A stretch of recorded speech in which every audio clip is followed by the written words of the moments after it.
하나님 말씀입니다. 사도행전 19장 1절로 10절 말씀입니다.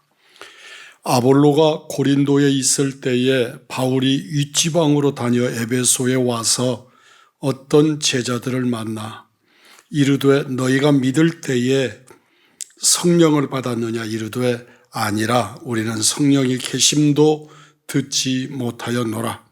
바울이 이르되 그러면 너희가 무슨 세례를 받았느냐 대답하되 요한의 세례니라. 바울이 이르되 요한이 회개의 세례를 베풀며 백성에게 말하되 내 뒤에 오시는 이를 믿으라 하였으니 이는 곧 예수라 하거늘. 그들이 듣고 주 예수의 이름으로 세례를 받으니 바울이 그들에게 안수하며 성령이 그들에게 임하심으로 방언도 하고 예언도 하니 모두 12사람쯤 되니라. 바울이 회당에 들어가 석 달 동안 담대히 하나님 나라에 관하여 강론하며 권면하되 어떤 사람들은 마음이 굳어 순종하지 않고 무리 앞에서 이 도를 비방하거늘. 바울이 그들을 떠나 제자들을 따로 세우고 두란노 서원에서 날마다 강론하니라. 2해 동안 이같이 하니 아시아에 사는 자는 유대인이나 헬라인이나 다 주의 말씀을 듣더라. 아멘. 아볼로가 고린도에 있을 때에 바울이 윗지방으로 돌아서 에베소에 와서 이미 예수를 믿고 있는 제자들을 만나게 됩니다. 여기서 말하는 윗지방이라는 게 비시디아 안디오 쪽의 윗지방일 것이라고 여깁니다. 바울이 만난 제자들은 아마도 아볼로에게서 복음을 들은 자들일 듯 싶습니다. 아볼로처럼 요한의 세례만 알고 있었기 때문인데 바울은 그들에게 예수님의 세례를 전해줍니다. 요한의 세례는 예수님의 사역을 예비하는 역할을 하죠. 주님이 메시아에 오시는 길을 평탄케 하려고 왔던 세례 요한이기 때문입니다.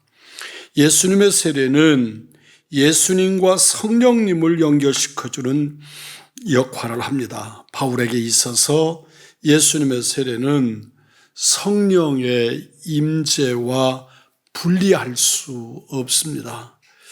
바울이 예수님의 이름으로 세례를 주고 안수하자 성령님이 임하시고 또 사람들이 방언도 하고 예언도 합니다.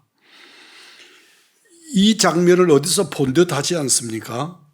사도행전 2장에서 표현되는 오순절 사건을 기억나게 하는 장면입니다. 이렇듯 바울은 예수님의 세례와 성령의 임재를 연결시킴으로써 예수님의 하나님께서 보내신 그리스도이심을 확증합니다. 오직 예수님을 통해 하나님의 구원이 나타났고 완성되었습니다. 그러므로 예수님 외에 다른 구원의 길은 없습니다. 세례는 우리가 하나님 은혜의 계약 안에 들어가 예수 그리스도께 접붙임 바 되고 죄를 사함받아 거듭났다는 사실에 대해서 하나님이 주시는 증표입니다. 세례를 받는 자는 확증으로 그 증표를 받습니다. 그것은 새로운 사람으로 걸어가기 위해서 하나님 앞에 나를 전부 드린다는 고백이기도 합니다. 세례는 하나님이 우리에게 주시는 확인인 동시에 우리의 고백이 되기도 하는 것이지요. 8절 이하에서 보면 두란노 서원에서의 가르침이 나타납니다. 세례 혹은 성령의 임재 방언을 경험했다고 끝일 수 없습니다. 중요한 것은 복음에 대한 정확한 이해입니다. 이 중요성을 잘 알고 있는 바울은 복음을 가르치는데 복음을 전하고 복음을 이해하도록 가르치는 일에 전념합니다. 회당에서 한 석 달 동안 가르치는 것으로는 부족했던 듯 싶습니다. 그리고 또 어떤 의미에서 보면 이 회당에서 복음을 가르치는 것에 대한 방해가 일어난 듯 보이기도 합니다.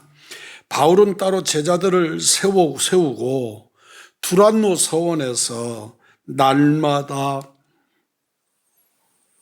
강론했습니다. 그 두란노 서원이 오늘날의 예배소에 있어서 어느 곳인지는 우리가 알 길이 없지만 하여튼 그 두란노 서원이라고 하는 그곳에서 2년여 동안 하나님의 말씀을 가르쳤습니다.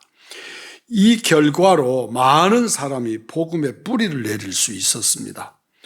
복음을 배우는 것과 복음을 경험하는 것은 서로 보완적이게 합니다. 그래서 복음을 경험한 사람들이 또한 복음을 배움으로써 그들이 왜곡되지 아니하고 서로 부족한 것을 채워서 보완하는 그런 역할을 해주는 거지요. 바울은 성령 세례뿐만 아니라 가르침을 통해서 온전한 복음을 전파할 수 있었습니다. 그래서 우리들도 하나님의 말씀으로 예배드리고 하나님의 말씀을 전해 들을 뿐만 아니라 또한 하나님의 교회에서 여러 가지 방법을 통해서 하나님의 말씀을 교육해야 합니다. 우리 교회는 현재 이 일이 대단히 부족합니다. 따라서 우리 의왕중앙교회가 어린이 주일학교, 중고등부 주일학교만이 아니고 장년에게서도 사도 바울처럼 하나님의 말씀을 배우고 훈련하는 이런 과정들이 우리들에게 회복되어야 한다 하는 것이지요. 말씀을 읽고 듣고 행하는 자, 이것이 교육입니다. 여러분 주 안에서 은혜 누리시는 복된 성도들이 되기를 원합니다. 거룩하신 아버지 하나님, 우리에게 참된 복음을 배울 수 있는 기회를 허락하신 주님께 감사를 드립니다. 한순간의 극적인 체험만으로 연명하는 신앙이 아니라 매일매일 말씀을 듣고 배우고 적용하여 그리스도의 장성한 분량까지 자라가는 신앙인 예수의 제자, 예수의 사람들이 되도록 복 주시옵소서.